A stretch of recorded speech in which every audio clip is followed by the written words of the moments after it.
everybody, I'm Kate Cast, and welcome to our edition of Let's Talk About. Today, let's talk about Hanna-Barbera. Because in the last 40 years or so, if you are not the Flintstones or Scooby-Doo, or part of a weird DC comic book crossover, then you are a Hanna-Barbera property that is likely sitting in the Warner Archive gathering dust. And nowhere was that more apparent to me than last year, when they were coming out with a new Hanna-Barbera animated movie, Scooby-Doo.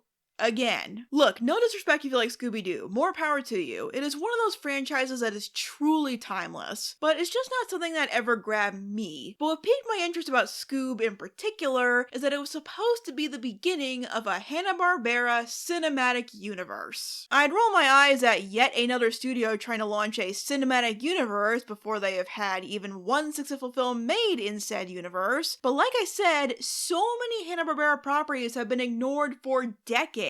So this was way more exciting than it usually is. Scoob had not just the Scooby-Doo gang in it, but Blue Falcon and Dynamite, Captain Caveman, and Dick Dastardly and Muttley, the ultimate baddies of the HBU. Dick. Now, full disclosure, I didn't watch Scoob. Like I said, I'm not a Scooby-Doo fan, but I am a fan of many other Hanna-Barbera characters and shows, and this plan got me so excited about the possibilities it could create. So today, I decided to count down my top 5 Hanna-Barbera properties that should get the Scoob treatment. I know, it just rolls off the tongue. But a couple disclaimers before we start. First off, these are just my picks. This is not a definitive list of Hanna-Barbera characters who deserve movies. This is a large cartoon catalog, and if there's any Hanna-Barbera characters I missed that you think would star in a great movie, please let me know in the comments. I'd be very excited to see your pitch, so to speak. Lastly, I want to apologize in advance for the quality of some of these images. While some Hanna-Barbera cartoons are available on DVD, not all of them are. Therefore, it's tough to find high quality images of some of these shows. I'm working with what I've got, and for some of them, that's not much. All the more reason why some of them should get more exposure through animated movies, including number 5. Huckleberry Hound. Starting off with a very familiar character, Huckleberry Hound is one of the most iconic characters Hanna-Barbera has. You definitely know Huck if you're a Funko collector, since he's a favorite of the CEO, Brian Mariotti. So there have been many Funko products made for this blueberry boy. Huckleberry Hound is most remembered these days as being a laid-back pup with a smile on his muzzle and a song about a darling named Clementine in his heart. Oh my darling Clementine. But like most Hanna-Barbera tunes, he had a gimmick in his original cartoons, though it was definitely one of the more flexible of the bunch. Typically, Huck hopped around from job to job, never being great at any of them or getting into outlandish situations on the job, resulting in classic cartoon tomfoolery. From being a postman, to a circus leader, to a cop, to a knight in shining armor. Okay, sure. It's a very loose premise that left the writers a lot of room to play around with, and if handled just the right way, I think this could be updated for a modern audience exceptionally. Imagine, if you will, Huck is a small town pup. That's not hard to assume from his drawl of an accent. He stars in his own movie where he heads out to land an ambitious job doing something big and important, striving to make a name for himself, all of which he fails at spectacularly thanks to the power of slapstick. It could be a vehicle for varied locations and moments of comedy, pay homage to Huck's roots while tailoring it to fit a feature-length runtime, and you could go a couple different ways with the story. Maybe that a job isn't your entire identity, how much you can learn through failure as well as success, or that, as Suede says about the Pokemon anime, failure is not the end of the journey. As simple a premise as it is, it has the potential for depth and to connect with an audience. Plus, a road trip movie like this in many different locations and occupations would be a great excuse for cameos from other Hanna-Barbera characters, providing fan service while upping desire to see more of these characters, and by extension, more movies. Huckleberry Hound may be a simple dog, but he has the ingredients to be the star of a really funny, charming movie with a fair amount of sentiment attached to it, along with being one of the most recognizable characters in the Hanna-Barbera catalog, would make for an excellent promotion for a Hanna-Barbera Cinematic Universe. Number 4. Space Ghost. I'm frankly shocked Space Ghost hasn't had several movies already, because I don't know if you've heard, but the superhero movies, are kind of in right now. Now, I can't offer as much insight for this entry as much as I can for some of the others, since Space Ghost was never one of my favorite characters, but I know that Space Ghost is an enduring and popular character with a rich history to draw inspiration from for a potential movie. You can have a straightforward superhero tale in space. Bring in his original sidekicks, beat up a bad guy, have some fun with it. If there's one thing I know about Space Ghost, is that it's campy. Make it campy. That's why it's so great. You want to go even deeper, find a way to include a callback to Space Ghost Coast to Coast. I guarantee that it's exclusively where at least some of you know him from. Given that Scoob introduced modern versions of Captain Caveman, Blue Falcon, and Dino Mutt, there's clearly interest to tap into Hanna-Barbera's decent-sized roster of superheroes. But I'd argue Space Ghost is the most well-known of the bunch to audiences today, and therefore, if done well, could be a big point of success for a cinematic universe. I mean, if he's got the connections to team up with Batman that one time, there must be something there. Actually, now that I say that, Warner owns Hanna-Barbera and DC Entertainment. Come on, people, it's practically gift wrap for you. What could it be exactly? I don't really know. Like I said, this is not my area of expertise. But I do know that Space Ghost has just been kind of sitting around for the last couple of decades outside of various cameos, waiting to fly off on his own proper adventure again. I'd say it's about time for him to step up and star in his own action-packed picture. It's fun. Number 3. Fantastic.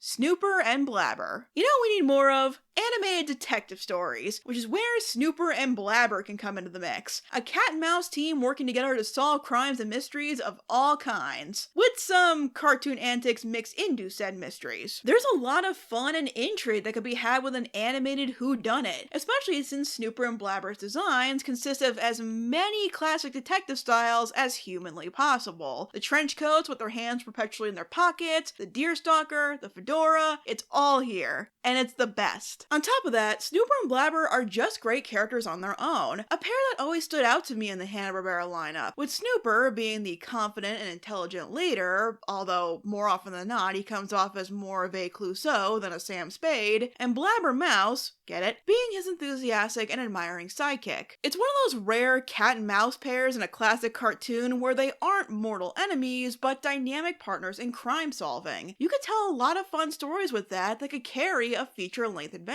Like how they first met, or maybe testing their relationship to where Snooper appreciates his little sidekick more, or Blabber loses some of his hero worship for the Super Snooper. Or you can go full Zootopia. There's a lot of possibilities here. Snooper and Blabber did pretty well for themselves outside of their own series, but I still feel like they get overlooked and have the strength in premise and character to carry a wacky and well thought out mystery on the big screen. And with how many characters you need for a detective story like this, there's a lot of opportunities to include cameos from other HB characters to keep the momentum of that cinematic universe. If you need a tough mystery cracked on the double, this cat and mouse detective team will solve whatever case comes their way. Even if, for me anyway, there's one trenchcoat wearing animal created by Hanna-Barbera who could do it much better. It's fun. Number 2. Fantastic. Secret Squirrel. If I were to pick one Hanna-Barbera property with the most untapped potential, it would be Secret Squirrel. This is a show that could lead to a real crowd pleaser of a movie, because if Perry the Platypus taught us anything, it's that spy antics with anthropomorphic animals and silly hats is always a fun time. Secret Squirrel is one of those cartoons that's absurd yet well-defined, created when the spy genre was at its most eccentric, with cool cars and ridiculous gadgets and maniacal villains. Secret, or Agent 000, borrowed a lot of the flashiness of his genre and cranked it up to 11. With the Kingsman films and the continuation of the Bond franchise, there is definitely still persistent interest in the elaborate escapades of secret agents. And like I've said with some other entries on this list, Secret Squirrel can bring another level of creativity to the genre because it's animated. One of the most well-remembered things about Secret Squirrel is that he had a gadget for almost any situation, no matter how big or small, with a trench coat loaded with anything he could possibly need to complete a mission. From the top of his signature hat down to where his feet meet the tip of his cane with a rat-tat-tat-tat-tat. It's a concept that is a goodie bag of potential for a creative animation team. Secret Squirrel is just one of those Hanna-Barbera shows that created something ripe with possibilities for action, adventure, and of course, comedy, amplified by the colorful cast of characters, like his trusty assistant adolescent, Morocco Mole, and the chief in charge. There's a lot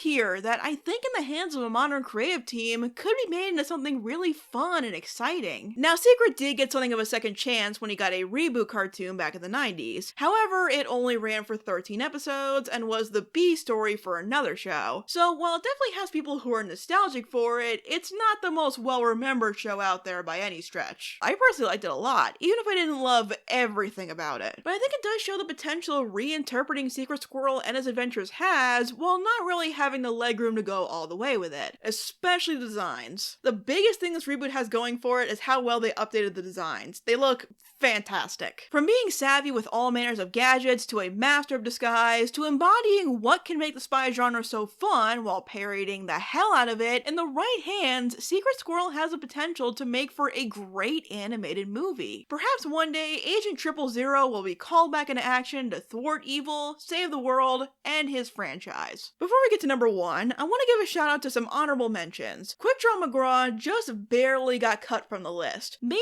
with me internally conflicted with how much differently we view the Western setting since Quick Draw's heyday in the 1960s. Now, stuff like The Ballad of Buster Scruggs and Legends of Tomorrow have shown that there's definitely still a taste for the Old West adventure. It would just have to be reinvented significantly now that we don't glorify those times as much as we used to. It could definitely be done, especially since Quick Draw was already a satire of the Western genre, but I would have no idea how to pitch it, which is why it didn't make the list. But if you could manage to make a great first movie, you'd already have a built-in sequel with his superhero alter ego, El Kabong. Yeah, Quick Draw McGraw's lore got deep. Peter Potamus was also considered because his premise could lend really well to a movie. Globetrotting in his hot air balloon boat has the potential for all sorts of cool and creative locales, with the added bonus of his signature final smash move, the Hippo Hurricane Holler. I would love to see Peter do that on today's animation budgets. There is definitely the potential for a fun road trip movie of sorts that could even include some Hanna-Barbera cameos. However, it would depend on if just being a fun hijinks-fueled adventure would be enough to satisfy a movie audience. Personally, if this guy was at the wheel, it very well could be for me. And finally, there was no way I was finally going to do a Hanna-Barbera video without at least mentioning my favorite fast-talking feline, Top Cat. Now, Top Cat didn't qualify because despite being one of the more obscure Hanna-Barbera characters, he starred in quite a few theatrical films already, 2 of which were made in the last 10 years and were received poorly for the most part. As much as I love TC, I think the powers that be need to figure out how to fine-tune his style before they bring him back to the big screen. Maybe bring in Phil Lord and Chris Miller to do it? I don't know. Just someone who can juggle clever repartee, mischievous antics, and a dash of charm and sentiment. Or just bring him back to the small screen. That's where Top Cat seems to thrive. Dang it, now I want to do a Top Cat video. Maybe one day, but let's get back to the subject at hand. And my number 1 Hanna-Barbera series that needs a reboot movie is all of them. This might seem like I'm cheating, unless you're familiar with Hanna-Barbera specials, but to those of you who aren't, just hear me out. The reason I'm so enthusiastic about the idea of a Hanna-Barbera Cinematic Universe is not just because I'm a big HB fan, but because the potential of it is not only very well proven already, but that interconnectivity has been a part of the brand pretty much since the beginning, with the various shows regularly referencing each other.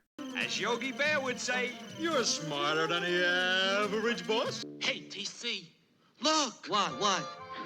I've seen those 2 before on television. This slowly but surely evolved into the characters making cameos and guest appearances in each other's shows until the 70s came along. With most of their classic shows long over by this point, the Hanna-Barbera team started making shows and made-for-TV movies with some of their most beloved characters, usually with Yogi Bear as the headliner, teaming up together on all sorts of adventures. With a plethora of varied stories, including Yogi's Gang, which was basically the Hanna-Barbera equivalent of Captain Planet, the Laugh Olympics, which is exactly what it sounds like, and very fun at times, a whole bunch of Christmas specials, and my personal favorite, Yogi's Treasure Hunt, which saw Yogi and a group of beloved Hanna-Barbera characters, some of which we've talked about in this video, traveling the world solving mysteries and searching for lost treasures, with Dick Dastardly and Muttley never far behind trying to get it first. And it was so great. What I'm saying is that these extended adventures were pretty out there. There's one where Yogi and the gang didn't just do wacky races, but in space. But the main takeaway from these shows and specials most of the time was how amazingly all the characters worked off each other. Once I discovered these crossovers, it was difficult for me to imagine them not always being friends and going on these amazing adventures together. These are examples that show that these characters have strong personality and charm, very diverse in personality, so it made the way for fun interactions, top with each of them having unique ways of speaking, which made everyone's dialogue stand out. Everyone had something different to offer, meaning you can put them almost anywhere, anytime, and if nothing else, you'll get something entertaining out of it. Stuff like this is where you can see the possibilities of the Hanna-Barbera Cinematic Universe if it ever came to be, and we got to the point where these characters really did come together on the big screen. You'd get a good time and maybe a crazy adventure out of it. The evidence of success is there. It has been for decades, and that's what puts all the Hanna-Barbera characters, or at the very least this group, in the #1 spot. I also thought the #1 choice would emphasize why starting a cinematic universe like this with Scooby-Doo was probably the worst choice you could have made. Scooby-Doo is one of the few Hanna-Barbera shows that has consistently persisted. It very much stands on its own and has stood the test of time with very little change, having tons of shows and movies in the last 50 years. Especially movies, like have you ever looked this up? Seriously, why are there so many Scooby-Doo movies? This is much more than most of the other Hanna-Barbera fare gets by a wide margin. One of the common criticisms I heard about Scoob was that it was a good movie, but it's not a Scooby-Doo movie. And from what I've heard about it, they're absolutely right. But that absurdity would not have been as jarring with almost any other character in the HB vaults. Again, at one point, they did wacky races in space. If you wanted to try something new and experimental with feature-length Hanna-Barbera adventures, Scooby-Doo was not the series to test that out. Something that's very rooted in what it is, and has been for a really long time now. Not to mention Scooby and the gang never had to come together with its HB brethren to stay relevant. They have done very fine on their own. But there are tons of characters created by William Hanna and Joseph Barbera who have not had the franchise opportunities that the Mystery Gang have. Give some other characters a chance to stretch their legs. Give